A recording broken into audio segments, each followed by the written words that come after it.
ભાઈને આઈસ્ક્રીમ ખાવા તો જોઈએ જ તે હો.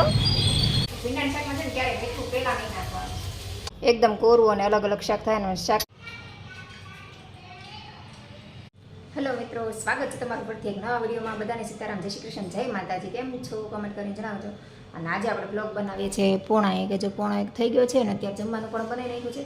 જમવાનું જો તૈયાર થઈ ગયું છે, સલાડ, શાક, રોટલી અને થોડુંક સ્વીટ બનાવી. સ્વીટમાં બતાવું કેવું બનાવ્યું છે. જો આમાં ખુલશે નહીં, એક જ જો આવું સ્વીટ બનાવ્યું છે. મતલબ ગુલાબજાંબુની ચાહણી બનાવી છે ને એની અંદર છે ને બ્રેડ તળી નાખીશ તો છોકરાને બહુ જ મજા આવે. એકવાર ટ્રાય કરજો, તમને પણ મજા આવશે. ગુલાબજાંબુ ખાતા હોય એવું જ લાગે. અને મારા ઓમ ભાઈ ધાર્મિકભાઈ પલભાઈ ત્રણેય બેસી ગયા છે ટીવી જોવા માટે.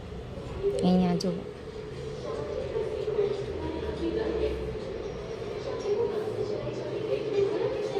પલભાઈ ફોનમાં છે, ધાર્મિકભાઈ સુતા સુતા ટીવી જોવે છે. જો મૂવી આવે છે ધાર્મિકભાઈ. ચાલો જમવા નથી બેસવું, ચાલો જમવા. હાલ પલ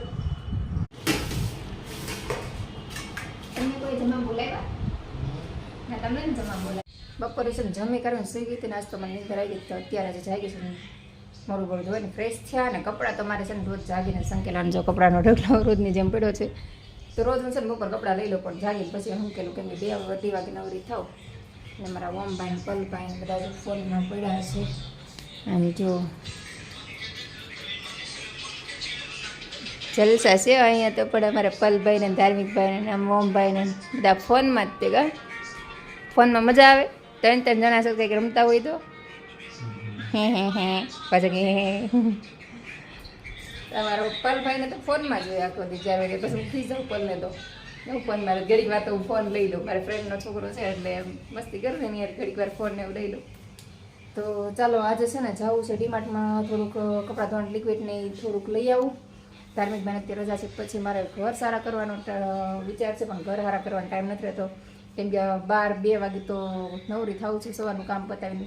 તમે તો લિક્વિડને એવું લઈ આવું તો પછી ઘર સારા કરશું ધીમે ધીમે. મુંબઈને રજા છે ત્યાં તો ચાલો ધાર્મિકભાઈ પૂછી લઈએ, આવે ને તો જાય, નહીતર પછી કેન્સલ રહેશે. તો ચાલો હું ધાર્મિકભાઈ થઈ ગયા છે તૈયાર ને અમે જઈએ છીએ અત્યારે ડીમાર્ટમાં. કાદું ભાઈ ધાર્મિકભાઈ મારે હારે તો મને એકલા ન ગમે એટલે હું ધાર્મિકભાઈને હારે લેતી જાઉં. તો ચાલો આપણે થોડું ઘણું શોપિંગ કરીએ. જાદમ થોડુંક કરવાનું છે. હમણાં 15-20 મિનિટ બાદ પાછા આવી જઈશું. કદમ તો હું ને ધાર્મિકભાઈ પહોંચી ગયા છે ડીમાર્ટમાં. ગાડી પાર્કિંગ કરી દીધી છે. તો ચાલો ધાર્મિકભાઈ આપણે અંદર જઈએ. તો આજે ટ્રાફિક નથી, જો આજે આવે છે ને. તો ચાલો આપણે અંદર જઈએ હવે.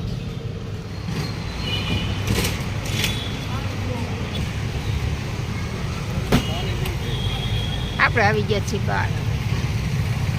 શોપિંગ કરવા આવ્યા હતા, થોડું ઘણું શોપિંગ કરી લીધું છે. જો આમાં ભાત ને એવું બધું લઈ લીધું છે ને થોડુંક આમાં ભરી દીધું છે. અને હવે આપણે જઈશું ફરી. અમે ડીમાર્ટમાં શોપિંગ કરવા આવ્યા એટલે ધાર્મિકભાઈને આઈસ્ક્રીમ ખાવા તો જોઈએ. તે જો આઈસ્ક્રીમ લેવા ગયો છે અહીંયા. ઓલા આડા આવી ગયા છે એટલે દેખાતો નથી. ભાઈને આઈસ્ક્રીમ ખાવા તો જોઈએ જ તે હો.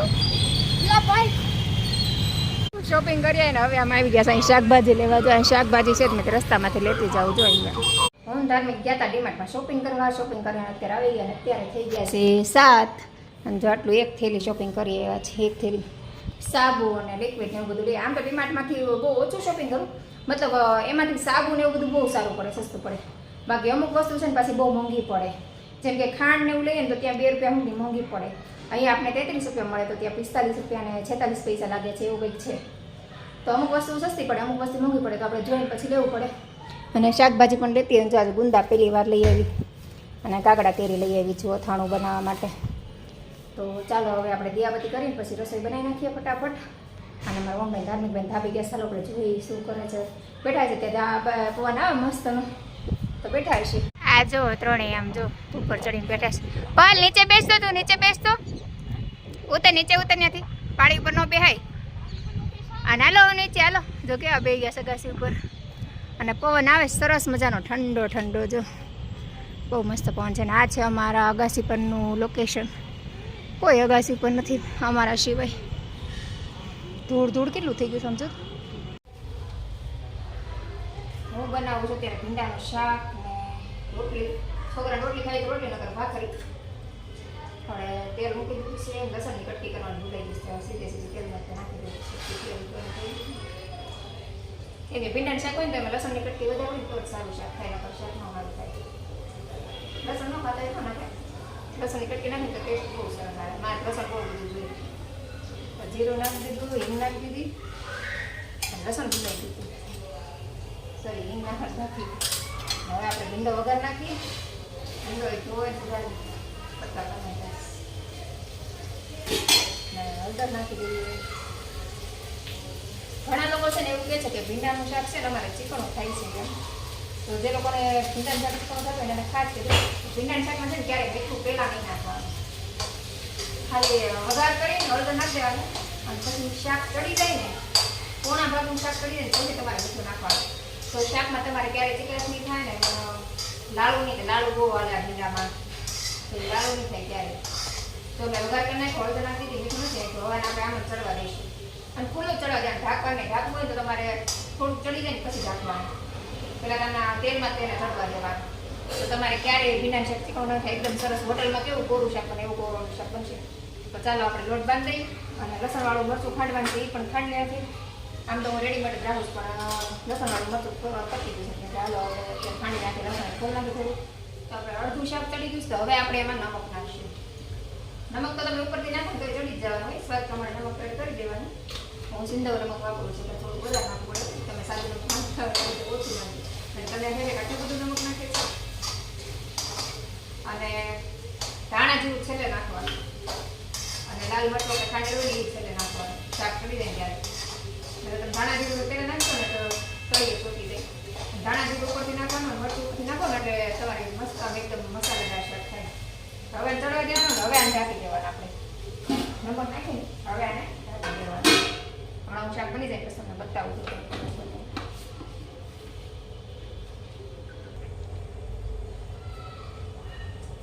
હવે આપણે થાળી ખોલીને જોઈ લઈએ અને આમાં થાળીમાં જે પાણી હોય ને અંદર નહીં પડવા દેવાનું ડાયરેક્ટ છે ને બહાર આગું લઈ દેવાનું. પાણી તમારે અંદર પડે ને તો શાક ચીકણું થઈ જાય. ભીંડાના શાકમાં પાણી બિલકુલ ના આવે. ગેસની ફ્લેમ છે ખાવ ધીમી રાખવાની.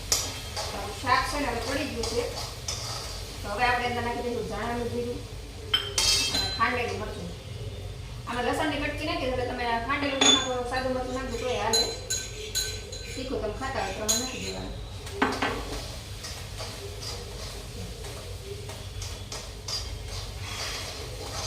ભીંડાનું શાક રેડી થઈ ગયું તમને બતાવવા જોજો. એકદમ કોરું અને મસાલેદાર શાક થાય જરાય ચીકણું નહીં થાય તમને બતાવું. ભીંડાનું શાક બનાવતા હોય તો તમારે શાક છે ચીકણું થાય ને અંદર જે ચીકાશ હોય ને એ બધી આમ રઘુની જેમ લાળુ હાલતી હોય તો એ શાક તમને ખાવું ન ભાવે ને આપણે કોઈ મહેમાન આવે ને તો પીરસવું ન ગમે એવું થાય.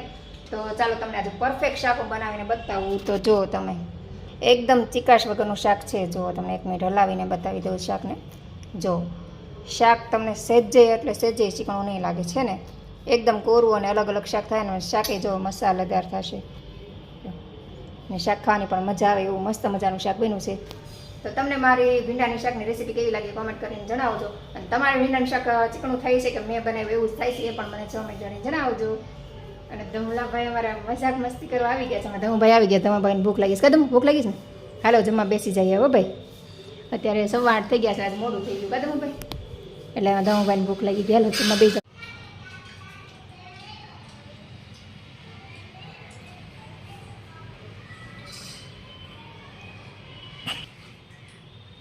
પલભાઈને જમતા જમતા મજા આવે કા. હા ધાર્મિકભાઈ ને ઓમભાઈ ને બધા બેસી ગયા છે જમવા. ચાલો બધા જમવા કેમ. હા